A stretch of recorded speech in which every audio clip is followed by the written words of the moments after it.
amor y tu misericordia, porque nos has permitido estar aquí, por cuidar nuestras vidas. Queremos poner en tus manos todo lo que vamos a estar haciendo, que vamos a tomar este tiempo para estudiar tu palabra. Y aunque es una clase, nunca por ningún motivo creemos que no podemos recibir nada. Siempre este lugar, cuando nos reunimos, que se convierte en tu casa, Padre. Aquí venimos a adorarte y a escuchar todo lo que tienes que enseñarnos. Por eso te pedimos que nos concedas un corazón enseñable. Señor, ayúdanos a nuestra fuerza física, a nuestro cuerpo, para estar atentos, porque a veces el cansancio del trabajo o alguna dolencia en nuestro cuerpo, a veces eso nos quita del poder estar atentos físicamente, pero te pedimos que nos des de tu fuerza, Señor, que traigas fortaleza a nuestros cuerpos para poder estar atentos a la clase y poder recibir, Señor, tu palabra. Te lo pedimos en el nombre de Jesús, y todos juntos decimos amén y amén. Ok, entonces vamos a entrar a lo que nos toca hoy. Hoy vamos a continuar, con lo que hemos venido diciendo de Jesús en el Evangelio de Juan. Ok, ya esta es la tercera clase de Juan, y si Dios lo permite, la siguiente ya sería la última, y con eso cerraríamos los 4 evangelios. Nada más me extendí un poquito más en Juan, porque Juan es un poco, ¿verdad?, diferente de los demás evangelios, ¿verdad? Pero acompáñame a leer Juan capítulo 8, versículo 58. La semana pasada, si dejamos, la vez anterior, ¿verdad?, estuvimos viendo hemos hablado de lo que fue Logos, toda la explicación, ¿verdad? Pero hablamos que Él es el Cordero, ¿verdad? ¿Qué quería decir, o qué es lo que Juan, inspirado por el Espíritu Santo, nos quiso decir cuando escribe que Juan el Bautista le dijo a Jesús que era el Cordero que quita el pecado del mundo?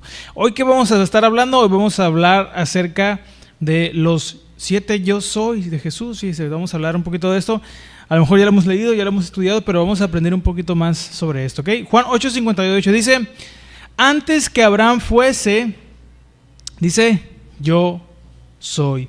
Con esta frase, nuestro Señor Jesús hace más que una afirmación, ¿verdad?, tiene el significado teológico. Está reclamando su identidad divina. Bueno, fíjense, en el contexto de la criminología, donde se analizan, no sé si han visto documentales o series, ¿verdad?, que de los casos, ¿verdad?, de los policías. Bueno, la criminología analiza las conductas, ¿verdad?, la justicia, la responsabilidad, la desviación y estructura moral, es lo que prácticamente ellos revisan. Bueno,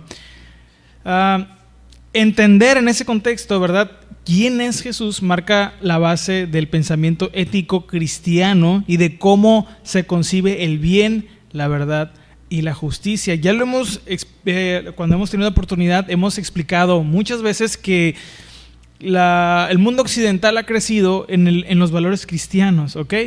Las naciones, muchos países, ¿verdad?, que hoy tienen leyes, ¿verdad?, donde dictan que hay que encerrar a los que roban, los criminales. Todo eso son bases que surgen de los principios bíblicos, porque eso viene en la palabra de Dios, ¿ok? Pero bueno, con esto en mente vamos a tratar de, con la ayuda del Señor, ¿verdad?, y la guía de su Espíritu, vamos a tratar de aprender lo que quiso decir nuestro Señor con esta frase, yo soy, ¿ok? Bueno, ¿cuál es el contexto aquí, o cuál es el trasfondo, ¿verdad?, de esta frase? Miren, vamos a leer Éxodo 3:14, fíjense, acompáñenme, leí a darle lectura. Éxodo capítulo 3, versículo 14. ¿Por qué es importante entender el trasfondo y del contexto cultural e histórico de esta frase? Bueno, aquí lo vamos a leer. ¿Qué había sucedido ahí? Bueno, recordemos que el pueblo de Israel ya había sido, ¿verdad?, libertado, y Dios los había salvado, pero bueno, aquí el Señor, esta frase hace eco a lo que sucede ahí. Éxodo capítulo 3, versículo 14, y aquí vemos con lo que nuestro Señor Jesús conecta esta frase.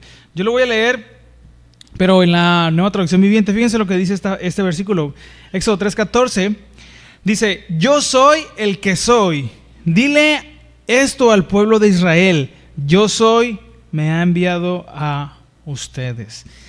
Cuando Dios se revela a Moisés, no se presenta como un Dios local o limitado, sino como el ser absoluto, el autosuficiente, eterno, ¿ok?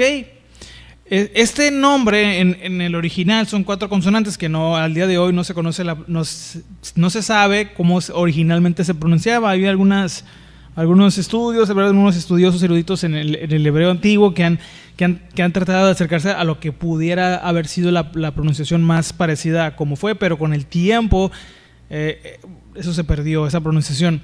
Pero este nombre que vemos aquí, lo que se traduce como yo soy, proviene de cuatro consonantes en hebreo, ¿ok?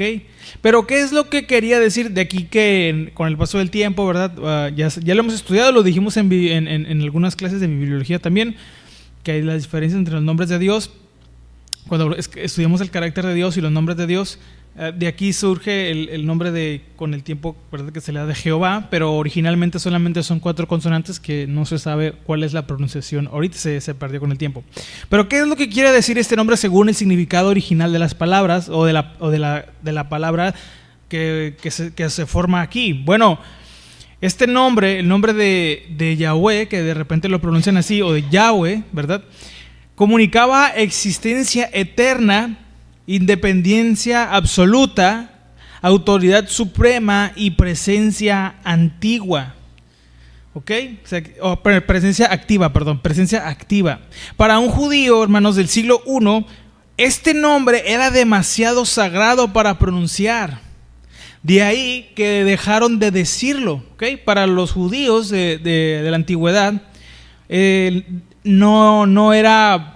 Ellos no se sentían, ¿verdad?, llegaron a tener un respeto al nombre de Dios por el mandamiento que dice, ¿verdad?, no usar ese nombre de Dios en vano, que en un punto lo dejaron de decir. En vez de decir Yahweh o Yahweh, ¿verdad?, o como haya sido la pronunciación original del nombre personal de Dios, empezaron a cambiar este nombre por otra palabra, que es la palabra Adonai. También usan Hashem y hay otras, ¿no? Pero empezaron a usar Adonai. Y cuando Jesús dice yo soy, bueno, Adonai significa, ¿verdad?, mi Señor o Señor, ¿verdad? Pero cuando Jesús dice yo soy, no está diciendo, como alguien pudiera entender, yo existo. No, porque Él está usando el nombre divino. Literalmente, ¿verdad?, Él está reclamando ser, fíjense, el mismo Dios que se le reveló a Moisés. El Dios del Éxodo, el Dios que liberó al pueblo de Israel. Porque cuando Jesús dice yo soy, no está diciendo, bueno, yo existo, yo aquí, está diciendo que Él es ese Dios que se reveló a Moisés, el cual lo envió y el cual estuvo durante todo el camino, ¿verdad? Bueno, porque muchos dicen, bueno, ¿por qué si Jesús es Dios, no dijo que era Dios? Aquí lo dijo. El detalle es que a veces nosotros... Recordemos que nuestro Dios es un Dios que habla de una manera muy profunda, ¿verdad? A veces, y no está Él para cumplir nuestras expectativas, ¿verdad? Pues sí, ¿por qué no lo hizo así? ¿Por qué no le hacía así? ¿Por qué Dios hace esto? ¿Y por qué Dios no hace lo otro? Y lo hemos aprendido en cada enseñanza, ¿sí o no? Que Dios tiene una manera de actuar, porque Él no hace las cosas porque sí. Entonces, esta es la manera en cómo nuestro Señor Jesús, ¿verdad?, se revela como el Dios que es. Porque no nomás es decir, bueno, soy Dios. No, él tenía que explicarlo de la manera más profunda, porque no es un Dios, ¿verdad?, ahí insignificante. Él es el Dios todopoderoso y quería que quedara claro desde todas las perspectivas que Él es el Dios eterno que siempre ha existido, ¿ok? El significado del nombre de Yahweh, de yo soy, ya lo hemos explicado en las otras clases, ya sabemos qué es lo que quiere decir. Por eso no me voy a tener que explicarlo mucho aquí. Ahora, los líderes religiosos entendieron perfectamente lo que Jesús estaba diciendo, ¿ok? Les hizo familiar esa expresión. Porque, bueno, Jesús no está insinuando algo, fíjense, para cuando ellos lo escucharon, no les estaba solamente como que insinuando, estaba declarando abiertamente con esta frase, con esta expresión de yo soy. Estaba diciendo, yo soy Dios. Con esa frase, por eso ellos lo pudieron entender, ¿verdad?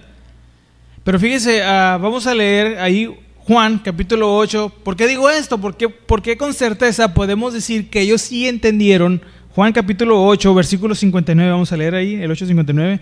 ¿Por qué podemos decir, verdad? ¿Por qué podemos entender que ellos sí entendieron que Jesús estaba diciendo yo soy Dios? El Dios de Abraham, de Isaac, de Jacob, el Dios de sus padres. ¿Por qué podemos decir esto? Bueno, por lo que leemos en el versículo 59. ¿Qué es lo que pasa ahí? Dice así, yo lo voy a leer en la nueva traducción viviente de nuevo, 59 de Juan capítulo 8, dice, en ese momento, dice, tomaron piedras. ¿Para qué? ¿Para que las convirtiera en pan? No. ¿Para qué? Para arrojárselas. Pero Jesús desapareció de la vista de ellos y salió del templo. ¿Por qué? ¿Por qué tuvieron esta reacción? Si nos preguntamos, Jesús dijo antes de que Abraham fuese yo soy. Sí, Jesús solamente estaba diciendo que existía, ¿verdad? O que existe en ese momento, ¿verdad? En vez de Abraham, porque Abraham ya estaba muerto. Bueno, no tendría sentido que se hubieran enojado por eso. ¿Quién se enojaría por eso? ¿Verdad que no? Bueno, entonces lo que nos lleva a entender luego de leer la frase que tomaron piedras para pues apedrearlo, es porque ellos entendieron que Jesús estaba diciendo que Él es Dios.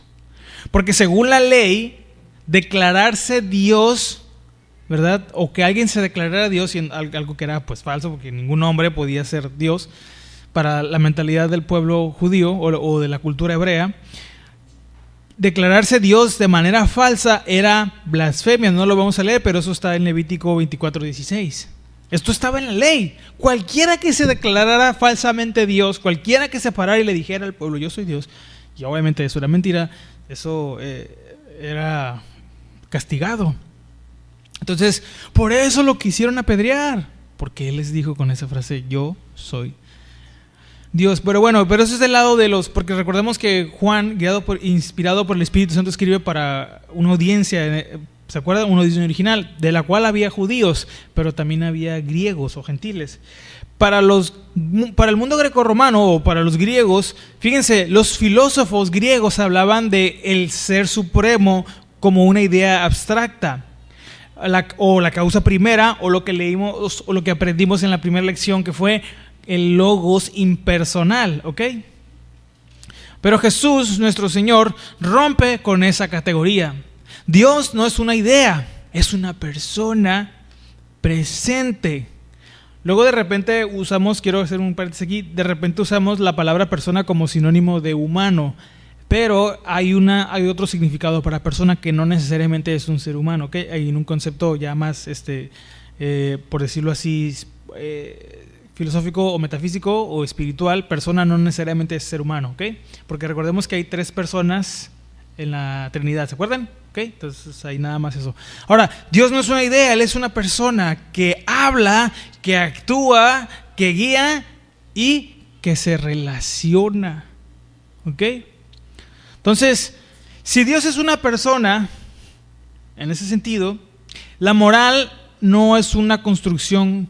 O sea, ahora si queremos aplicar, ¿verdad? Regresando a lo que decíamos al principio del contexto de la criminología, si Dios es una persona, entonces la moral no es una construcción cultural, sino una revelación, ¿ok? Esa es la gran diferencia, porque ahorita dicen, no, que el bien y el mal y todo eso es un constructo social de la cultura, que si tú vivieras... Pero existe una ley universal en la moral de todos nosotros. Esa Dios la puso en nosotros.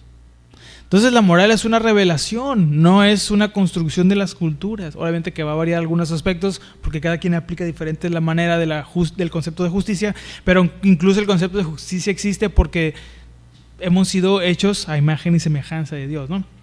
Entonces, la verdad, ahora yéndonos, la moral entonces es una revelación, y la verdad no es relativa, es absoluta, o hay verdades absolutas, y tiene una fuente divina. La verdad, o sea, la verdad viene de Dios, lo que es verdadero, ¿ok?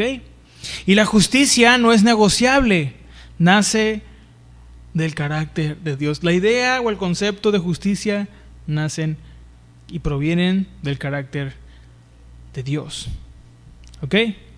Bueno, dicho todo esto, podemos decir que cada declaración del yo soy funciona como una autorrevelación de nuestro Señor Jesús.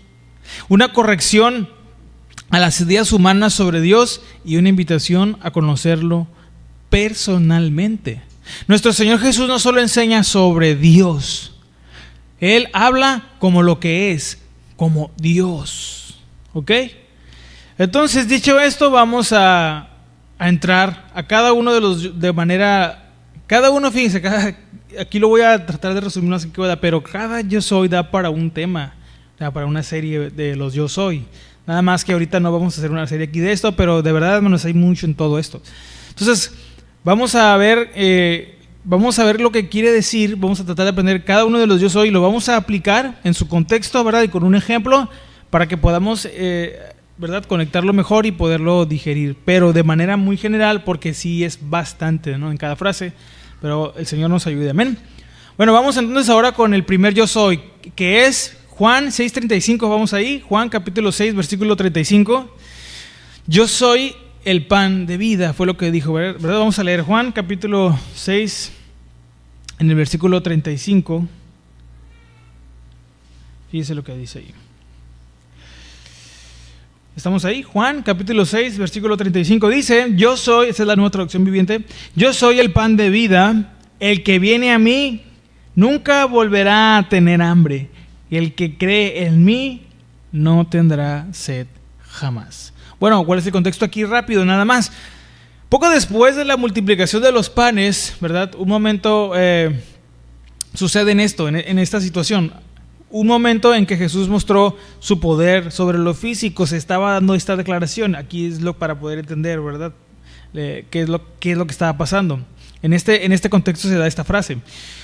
Entonces nuestro Señor Jesús nos está diciendo que Él, porque bueno, multiplicó los panes. Ahora, nosotros creemos en el poder de Dios, ¿verdad? Él puede suplir nuestras necesidades, sí o también. Y lo hace, sí o no, ¿verdad? Ahora, creo que varios de aquí estarán conmigo que Dios suplió de manera increíble nuestras necesidades, ¿sí o no?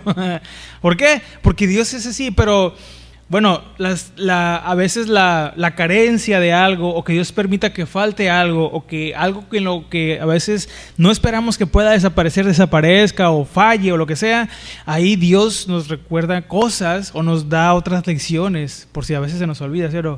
Pero en todo Dios está, ¿no? Y al final Él no es, Él es fiel en todo. Ahora, bueno, entonces entendemos que Dios suple nuestras necesidades, lo hace, ¿sí o no? ¿Verdad? Nuestras necesidades físicas, como diríamos, o biológicas, ¿no? El tema del alimento, todo eso, el sustento, el abrigo, todo lo que entendemos por necesidades básicas, Él lo suple. Bueno, pero no solo hace eso, no solo satisface esas necesidades, Él nutre el alma. ¿Ok?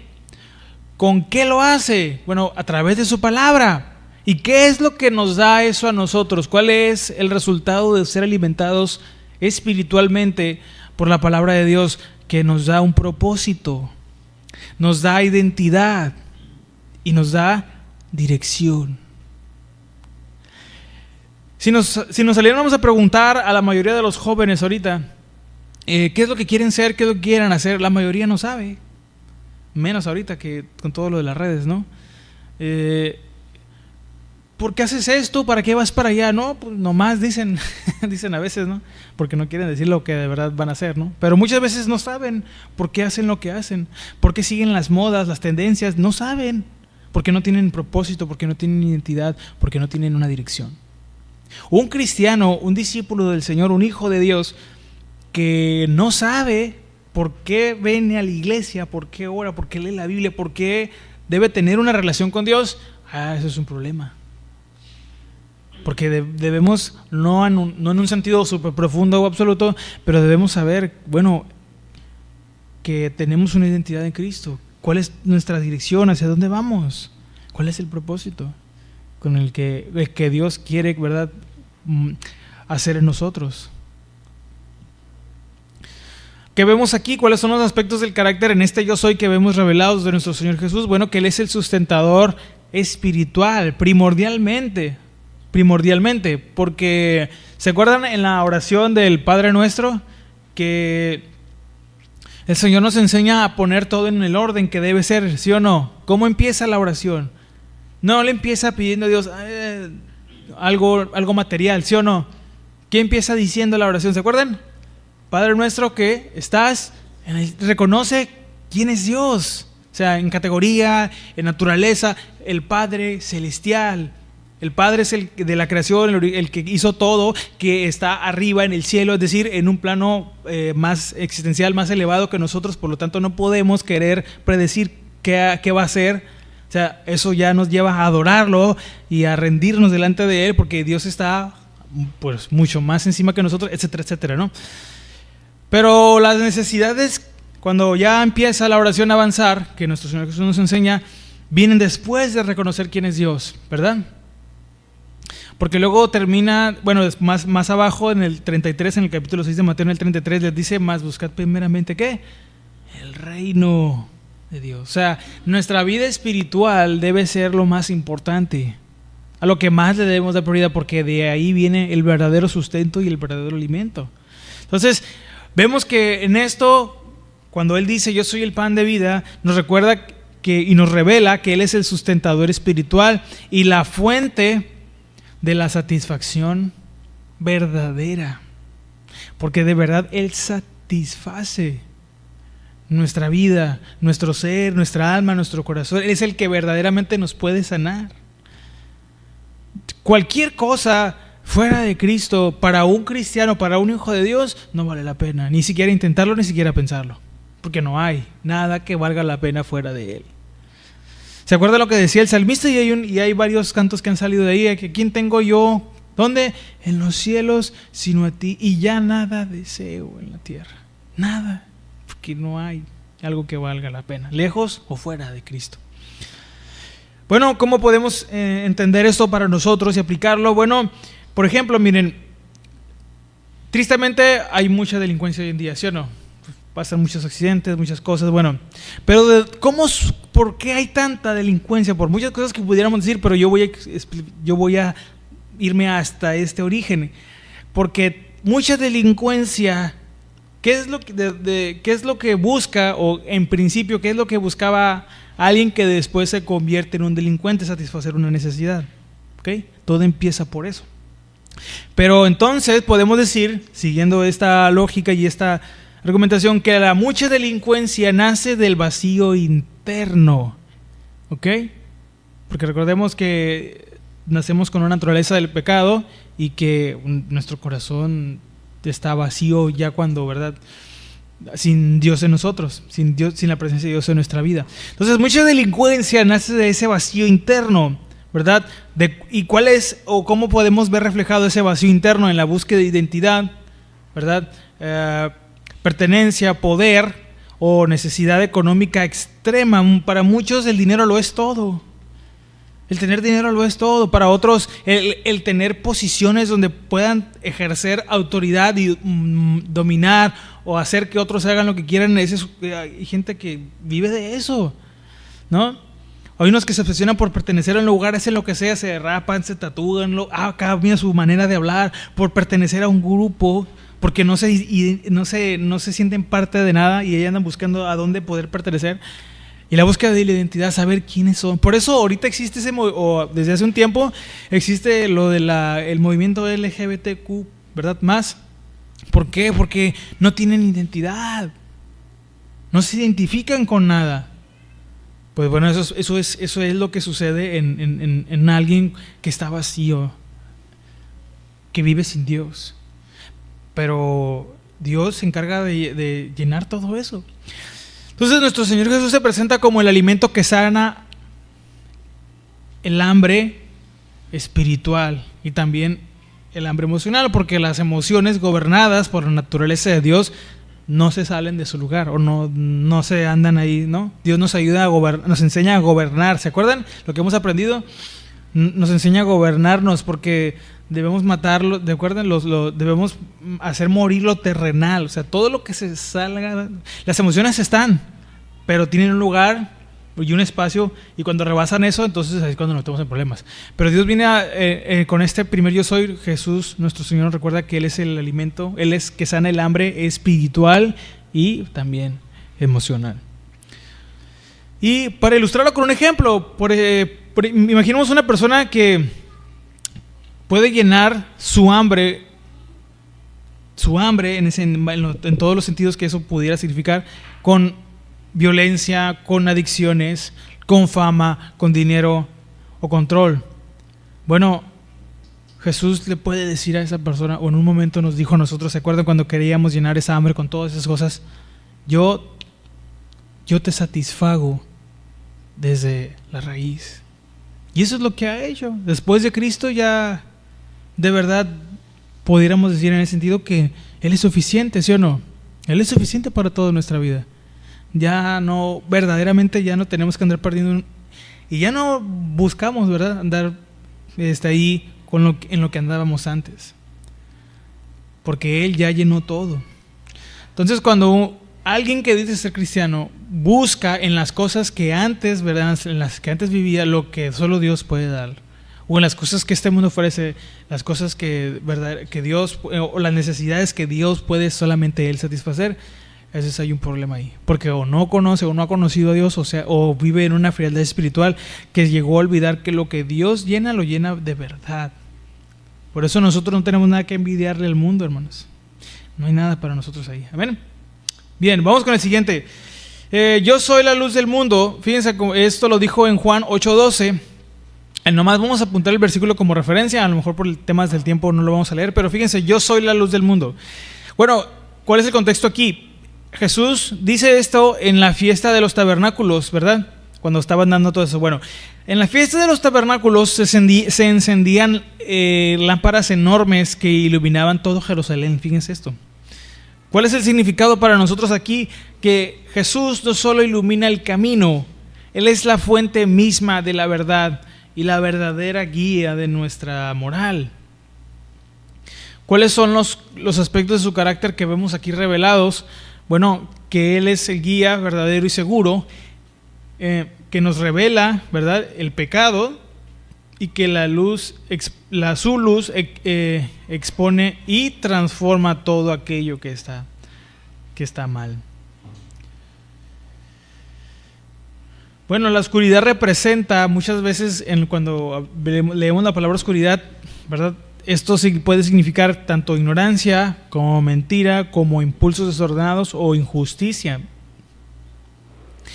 Con la luz de Cristo podemos analizar, ¿verdad?, cualquier conducta y entender las motivaciones que hay, porque el Señor nos muestra cuando nosotros, ¿verdad?, estamos actuando con motivaciones equivocadas. En lugares donde falta la luz o hay falta de luz, ¿verdad?, es decir, donde no hay valores, donde no hay buena enseñanza, donde no hay buena educación bíblica, ¿qué pasa? Aumenta el pecado, la maldad, los crímenes, todo eso.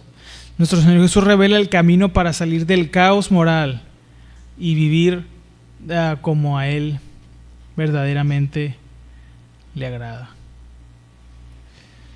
Bueno, por ejemplo, miren, ¿cuál es para nosotros esta aplicación que Él nos dice que Él es la luz que los ilumina? Bueno, a través de lo que aprendemos de Él en su palabra, podemos saber si lo que nosotros hacemos es correcto delante de Él. Antes no lo podíamos ver, ¿verdad?, porque vivimos en esa ignorancia, en esa luz, en esa oscuridad. Pero ahora que hemos aprendido de Él, de su carácter y su naturaleza, que Él nos guía y tenemos su palabra, podemos saber cuando nos vemos en la palabra de Dios si lo que estamos haciendo a Él le agrada. Si lo que nosotros estamos haciendo, pensando o planeando hacer a Él le agrada.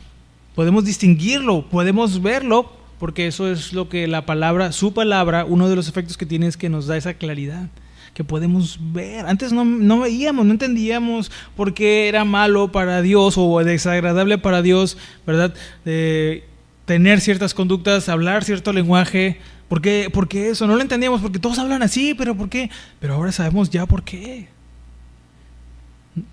Es lo que aprendemos. Lo que antes no mirábamos, lo que antes parecía oscuro en ese sentido, ahora, como Él vino con su luz a iluminarnos con su palabra, nos enseña que ahora esas cosas que antes vivíamos o lo que antes practicábamos están mal. ¿Y por qué están mal? Cuando nosotros no sabemos, o más bien, cuando nosotros batallamos en entender y aceptar porque hay cosas que a Dios no le agradan. Pueden ser muchas cosas aquí, pero lo primero que pudiera decirles es que no estamos aceptando ni reconociendo que, para empezar, Dios tiene razón al exhortarnos. Y es algo que no queremos dejar. Cuando hay algo que no queremos dejar, lo vamos a defender, lo vamos a justificar. Pero Dios en su palabra es claro cuando nos exhorta sobre prácticas pecaminosas, sobre pecados que a Él no le agradan. Bueno, en ese sentido Él es la luz, porque Él nos viene a iluminar y nos viene a decir por dónde ir, por dónde caminar, hacia dónde y cómo ir con su luz. Amén. Vamos con el tercero. Él esto lo dijo en Juan capítulo 10, versículo 9. Esto lo dijo ahí. ¿Qué fue lo que dijo ahí? Él dijo que... Dice Juan 10, versículo 9. Juan capítulo 10, versículo 9. Dijo él, nomás voy a extraer la pura frase, ¿verdad? Yo soy la puerta, ¿ok? Porque es importante también resaltar aquí algunas cosas. Bueno, el pastor, hermanos, vamos a ver aquí qué es lo que sucede aquí. El pastor se dice, ¿verdad? Se enseña y se sabe que dormía en algunas ocasiones a la entrada del redil, ¿ok? A la entrada de lo que era donde estaban las ovejas, ¿ok? Cuando él dice yo soy la puerta, él está diciendo que él es el acceso a Dios, él es la protección, ¿verdad? Él es la frontera entre la vida y la destrucción, ¿ok? Porque por la puerta es donde se entra al redil. En este caso podemos entender que a la casa, a la salvación, a la familia de Dios, donde Él está, donde Él habita, donde Dios habita, ¿ok? Esto nos recuerda y nos revela su carácter de guardián, de protector y de mediador, porque Jesús es la única, a través de Él es la única manera o la única puerta que hay de acceso a el Padre. No se puede, es decir, no hay otra manera de poder ser hijos de Dios sino a través de creer en Jesús, en nuestro Señor Jesús y en el sacrificio y todo lo que eso significó y todo lo que eso implicó que Él tomara nuestro lugar y reconocer, ¿verdad?, nuestro pecado. ¿Cuál es la aplicación aquí para nosotros? Bueno, Él delimita, Él nos enseña lo que es seguro y lo que destruye. Toda sociedad sana necesita puertas, es decir, necesita límites, necesita leyes, necesita normas y necesita valores. Por ejemplo, ¿qué pasaría si nuestra casa no hubiera puertas? ¿Qué pasaría? O si su casa no hubiera puertas. Pues cualquiera puede entrar, ¿sí o no? Cualquiera.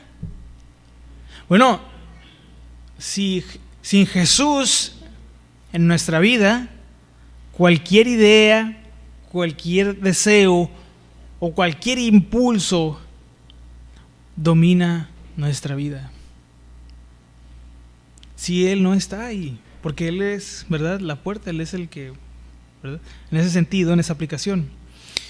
Si Él no está, pues algo más va a entrar. Si no es en ese sentido, ¿verdad?, en esa aplicación, porque Él es ese acceso, ¿ok? Ahora, para nosotros es de suma importancia entender que no debemos, por eso, ¿verdad?, no debemos dejar que cualquier cosa que no provenga de Dios, de su palabra, esté en nuestra mente, haciéndonos dudar de Dios, de su ¿verdad?, de su providencia, de su fidelidad, de todo lo que Él es. Porque cuando la duda llega, cuando la duda empieza, ¿verdad?, ahí a quedarse, eso da con el tiempo, ¿verdad?, su fruto, que se da en desobediencia. Un cristiano, un hijo de Dios que desobedece a Dios, o sea, que peca contra Dios, es porque le está diciendo que no cree y no confía en Él. Es lo que le decimos a Dios cuando no hacemos lo que Él nos pide, cuando desobedecemos, cuando pecamos, cuando lo ofendemos con nuestras acciones y con nuestras palabras. Estamos diciendo que no tiene razón en lo que hace y que es mejor lo que nosotros vamos a hacer y lo que queremos que lo que Él puede darnos. se cambia mucho, ¿sí o no? Cambia mucho la perspectiva, cambia mucho el panorama. Porque a veces es fácil, ¿verdad?, tomar ciertas actitudes, pero no, hermanos, no, para nosotros no debe. Recordemos que la palabra de Dios llega a ser muy, ¿verdad?, muy fuerte, muy dura, pero así es el amor de Dios, que nos forma, que nos capacita y nos transforma para cada vez parecernos más a Él. Amén. Ahora, vamos con el siguiente. Yo soy, él dijo en Juan capítulo 10, versículo 11, nada más voy a resaltar la pura frase. Juan capítulo 10, versículo 11, dijo: yo soy el buen pastor. Bueno, aquí recordamos que no solo es un guía, es un guía con sacrificio, porque Él da su vida. Bueno, en contraste, hermanos, con los pastores asalariados que trabajaban para cuidar un rebaño por un salario, ¿verdad?, por un sueldo, ¿verdad? Los pastores que vivían de eso, ¿verdad? Jesús da su vida por las ovejas. Muchos líderes religiosos, o sea, en esa época, entendíase los sacerdotes y algunos de los fariseos o maestros, hacían lo que hacían o buscaban los puestos los cargos por lo que podían recibir a cambio. No había un compromiso, no había un amor hacia el pueblo de Israel. Esos pastores, ¿verdad?, asalariados que buscaban solo eso, no tenían un amor por el rebaño de Dios. Solamente se encargaron de inventar leyes, de añadirle cosas a la palabra de Dios para cargar al pueblo, y ellos no hacían el más mínimo por cumplirlo como debía ser y se justificaban todo. Pero Él, nuestro Señor Jesús, el buen pastor, el verdadero, dice: yo soy el buen pastor porque doy mi vida. Ellos, esos líderes religiosos, esos pastores, no dieron su vida por el pueblo en lo más mínimo, pero Él sí lo hizo. Fíjense, por ejemplo, retomando un poquito lo que decíamos al principio, en la criminología se estudian los tipos de liderazgo. Según lo que, fíjense, ya saben que algunas ciencias han tratado de analizar el carácter y la vida de nuestro Señor Jesús. Y muchos han llegado a conclusiones muy interesantes. Claro, a nosotros no nos sorprende porque la palabra de Dios no se equivoca. Pero fíjense, según algunos estudios, ¿verdad?, en este caso de criminología, que ven los tipos de liderazgo que hay, porque acuérdense que, bueno, hay diferentes tipos de liderazgo, porque hay diferentes, ¿verdad?, personalidades y tal, pero bueno, según esos estudios que se han hecho, nuestro Señor Jesús es el líder ideal. Fíjense, esto no es casualidad, es el líder ideal, porque Él es auténtico, o sea, no mintió, no fingió ser otra cosa, o sea, siempre Él, como luego lo que decíamos, ¿verdad? Hay una frase que decíamos, o que se dice, ¿no? Conmigo lo que ves es lo que hay, ¿no? Pero muchos es al revés, ¿no? Lo que no ves es lo que verdaderamente hay. Pero Él es el líder auténtico. Él es sacrificial porque se entregó verdaderamente al propósito de Dios. No fue un manipulador, porque alguien que manipula no es un verdadero líder. A veces la palabra líder choca con nosotros porque ya venimos, ¿verdad?, de un contexto ahí de situaciones, pero existe un liderazgo bíblico, ¿ok?, que ese es el que nosotros siempre tenemos que aprender de nuestro Dios y de nuestro Señor. Él no fue un manipulador. Un líder no es el que manipula, sino el que sabe guiar, el que sabe instruir, el que da el ejemplo, ¿verdad?, antes de solamente lanzar la crítica a los defectos de su equipo, etcétera, etcétera. Pero Jesús no manipuló y no fue abusivo, según lo que leemos, ¿verdad? O sea, bueno, lo que este estudio llega a la conclusión, que fue auténtico, sacrificial, no manipulador y no abusivo. Por ejemplo, miren, los pastores asalariados abandonan cuando hay peligro, o se daban los casos, ¿verdad?, de que llegaban a abandonar al rebaño cuando había un peligro que no estaban dispuestos a enfrentar o a arriesgar su vida más allá. Muy parecido a la frase que a veces decimos: no, a mí no me pagan por esto, pues yo no lo voy a hacer, ¿sí o no? No, a mí no me pagan para esto, yo aquí, ¿verdad?, muchas gracias, nos vemos, ¿no? Pero nuestro Señor Jesús no. Su guía, su amor y su verdadera pasión lo catalogan como el pastor, el verdadero pastor de las ovejas.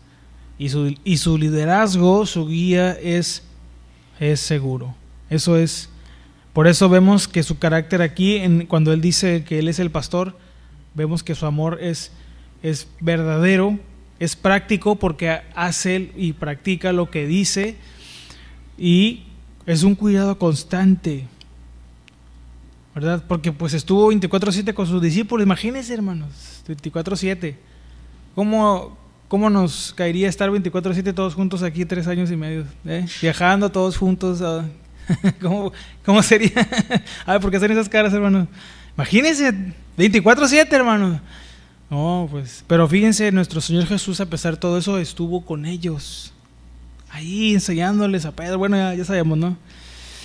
Por eso y por más, ¿verdad? Porque no solo fue esos 3 años, ha sido desde la creación que Dios ha estado al pendiente y al cuidado de todos, ¿no? Aunque muchos no lo acepten y no lo crean.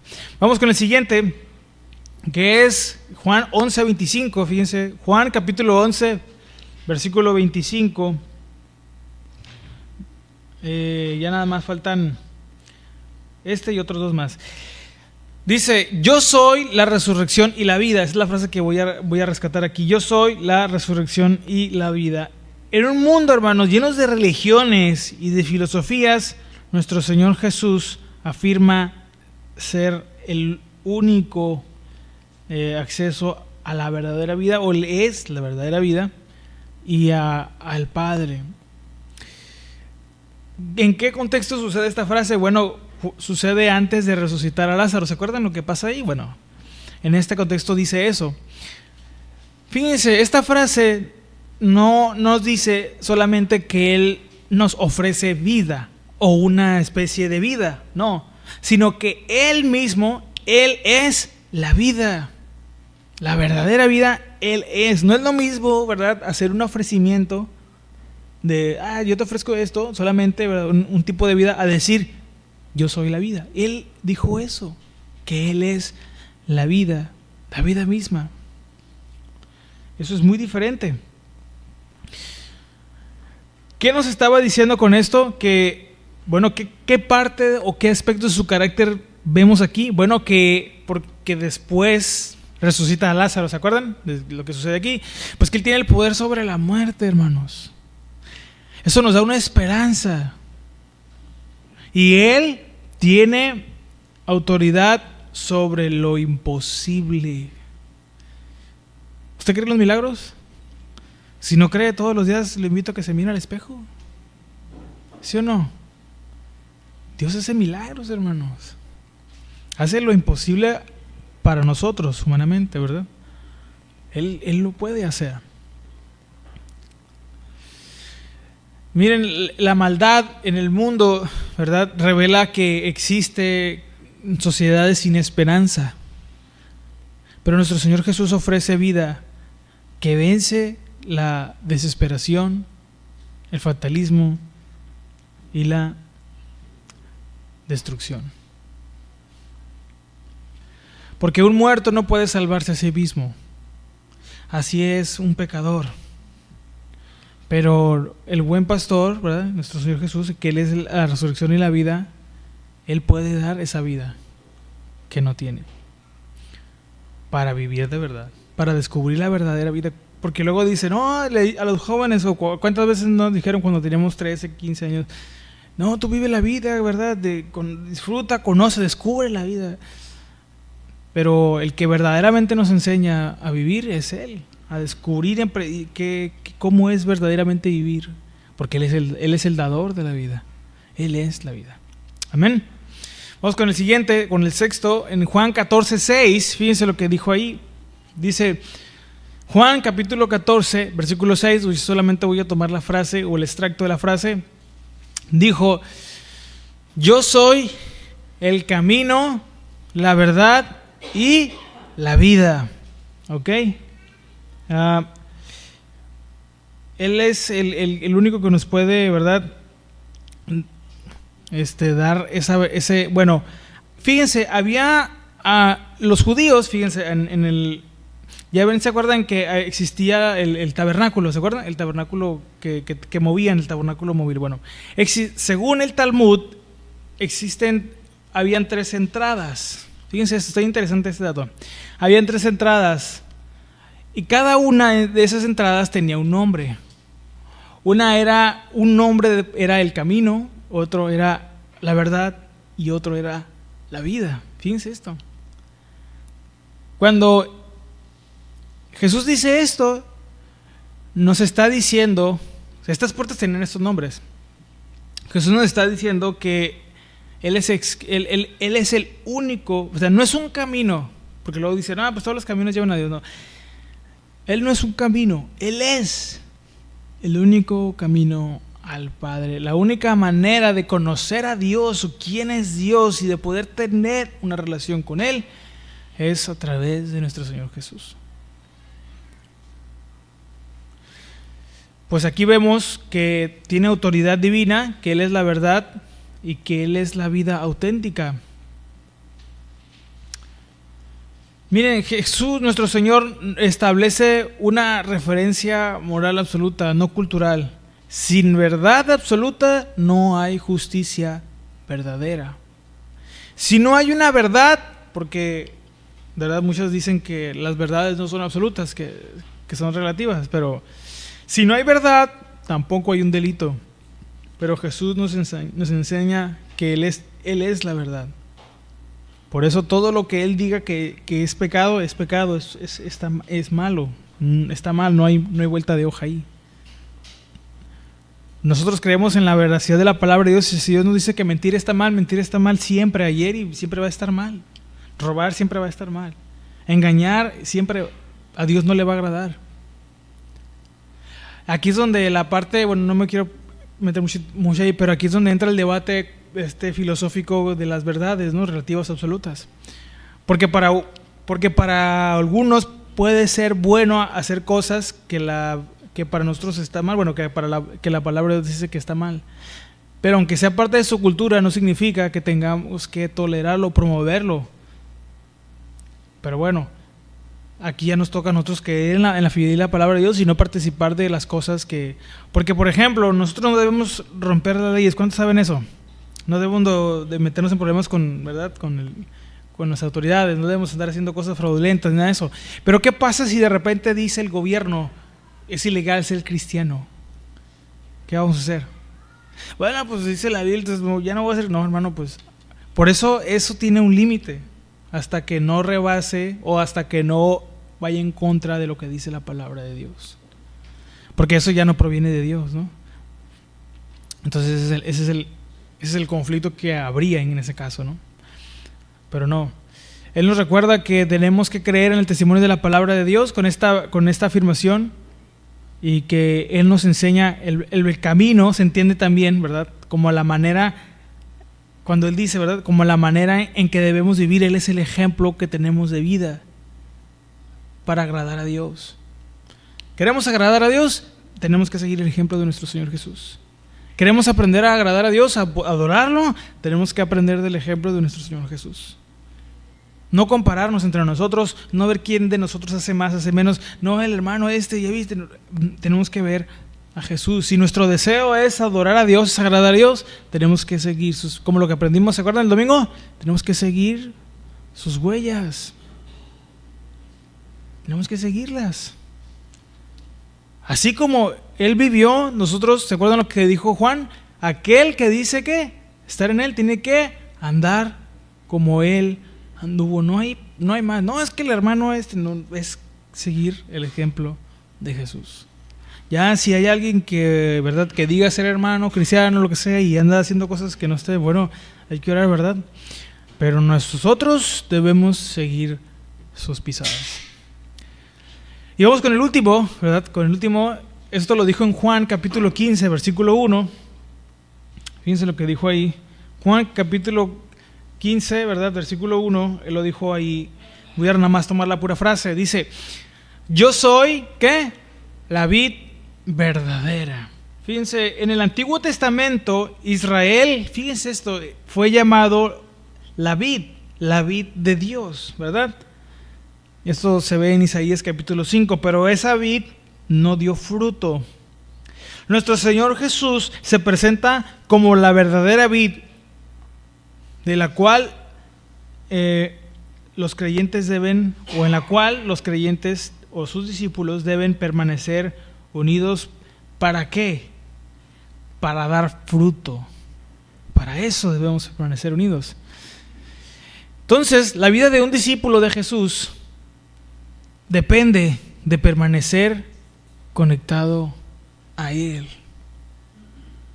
De eso, hermanos. Entonces, ¿qué aspectos de su carácter podemos ver aquí? Que Él es la fuente de nuestro crecimiento, hermano y hermana. Él es, a través de Él es el que vamos a poder crecer. Él es el que nos sostiene, nuestro sostenimiento viene de Él. Y la transformación, ¿verdad?, que necesita nuestro carácter, la encontramos en Él. Porque el cambio de conducta, si aplicamos esto que aquí estamos diciendo, el cambio de la conducta empieza en el corazón. Si una persona no está unida a Jesús, su transformación o su cambio no se verá como debe ser. Solamente se pudieran observar cosas en la apariencia, ¿no? Algunas, pero no habrá una transformación real. Bueno, ¿qué pasa con una rama si le quitamos? Bueno, creo que todos hemos visto las vid, cómo es una vid, ¿verdad? ¿Qué pasa si quitamos una rama? Puede durar un tiempo, ¿verdad? Así, como que normal, ¿no? Puede aparentar vida, ¿sí o no? Pero con el tiempo, al ser desconectada, por haber sido quitada, ¿qué va a pasar con esa rama? Se va a secar. Alguien sin Cristo puede aparentar muchas cosas. Puede aparentar moralidad, puede buena conducta, todo eso. Eso es fácil. Pero no hay un fruto real. No produce y tampoco produce frutos. Separados de Cristo, hermanos, podemos aparentar muchas cosas. Que somos buena onda, que verdad, que yo, hermano, y hablamos cristiañol, ¿verdad? Dios te bendiga, la paz de Cristo, ya saben, ¿no? Baruch Hashem, Adonai, los hebraicos. Pero no va a haber fruto, hermanos. No va a haber un cambio, no va a haber una transformación, no vamos a poder conocer y experimentar quién es Dios verdaderamente. Por eso muchos cristianos, ahorita lo digo, viven frustrados con su fe toda, ¿verdad?, inestable, o con su vida toda inestable, porque se preguntan, ¿por qué no puedo ver el carácter de Dios en mí? ¿Por qué no puedo ver los frutos de Cristo en mí? Porque viven desconectados. Queremos que Dios nos ayude sin hacer nada de lo que Él nos pide. No nos dedicamos a la oración, a la lectura de la Biblia, ¿verdad?, a matar lo terrenal en nosotros, a hacer morir, como dice, ¿se acuerdan? Pero esperamos que Dios, a pesar de eso, siempre nos eche la mano, o sea, que haga todo lo que queremos. Y nos enojamos con Dios, y nos amargamos con Dios, porque no somos lo que quisiéramos ser, o no tenemos lo que nos gustaría, o no estamos donde lo quisiéramos, pero no hacemos lo que nos toca hacer. Y es bien fácil molestarse con Dios, es bien fácil amargarse con el Señor. Pero que Dios nos ayude, ¿verdad?, a entender que si queremos producir ese fruto, tenemos que estar conectados a Él. Cualquiera puede aparentar, hermanos, cualquiera puede aparentar, pero tenemos que estar conectados con Él. Entonces, vámonos al final, con esto termino, ¿verdad?, aplicación general. Bueno, entendemos que Jesús es suficiente. En cada necesidad que tenemos hay un yo soy como respuesta, porque Él lo suple y lo sustenta todo. Nuestra fe es racional, no es un ritual. No se trata de seguir reglas externas, sino de conocer a nuestro Señor Jesús de forma personal e íntima. Dios, Él no solo quiere que aprendamos a decir Dios te bendiga, Él no solo quiere que aprendamos a saber qué es un capítulo, qué es un versículo, qué es una materia de teología. Quiere que lo conozcamos personalmente. Pero ese es el proceso de nuestra vida. Las declaraciones yo soy forman un mapa de identidad y nos ayudan a entender quién es Dios ¿verdad? ¿Y quiénes somos nosotros? ¿Qué es lo que produce en nosotros eso? ¿Qué es lo que debe impactar en nosotros? Que si Jesús es Dios, porque lo es, entonces su verdad nos va a guiar en todas nuestras decisiones. Él nos va a dar la guía para poder decidir lo que es mejor, para poder distinguir, ¿verdad?, lo que es bueno, agradable y perfecto delante, es decir, su voluntad, para poder hacerla. Que su carácter define lo que es bueno y que su palabra establece lo que es justo. Entonces, Jesús no solo nos dice yo soy, también con esa frase y con todos los yo soy que leímos, nos invita a vivir y experimentar todo lo que Él es. Entonces, cuando entendemos que nuestro Señor Jesús no solo enseña sobre Dios, sino que Él mismo nos dice que es Dios, nuestra fe deja de ser una fe llena de rituales solamente, de religiosismo, ¿ok? Y se vuelve lo que siempre debe ser, una unión íntima y personal con Él. Amén. ¿Por qué no me acompaña a hacer una oración? Y si el Señor lo permite, aquí nos vamos a estar terminando, y la próxima ocasión vamos a hablar de Jesús como el dador del Espíritu Santo. Y de tarea, lean el capítulo 14 de Juan hasta el 16 para llegar con eso en la mente. Capítulo 14 de Juan hasta el 16 para llegar ya con eso, ¿ok? Y vamos a orar para estarte entregando ese tiempo, y si el Señor lo permite nos vemos en la siguiente. Amén. Oremos. Padre, damos gracias en esta hermosa noche ya por su palabra, por su misericordia, por su amor, por su paciencia y por todas las cosas que tú eres, Padre amado. Porque a veces perdemos el tiempo en tantas cosas cuando hay tanto que aprender de ti y tanto que conocer de ti, que aprender a vivir de ti. Pero aquí estamos porque reconocemos que necesitamos ser guiados, ser instruidos por ti, Pastor nuestro, porque tú eres el que nos enseña, el que nos guía, el que nos instruye, el que nos sustenta y el que nos sostiene también. Gracias te damos por este tiempo. Ayúdanos a llevarnos esa lección que tú quisiste darnos en nuestro corazón, y no solamente llevarnos información, sino que verdaderamente aplicar lo que tú nos has enseñado y lo que nos has dicho para vivirlo, Señor.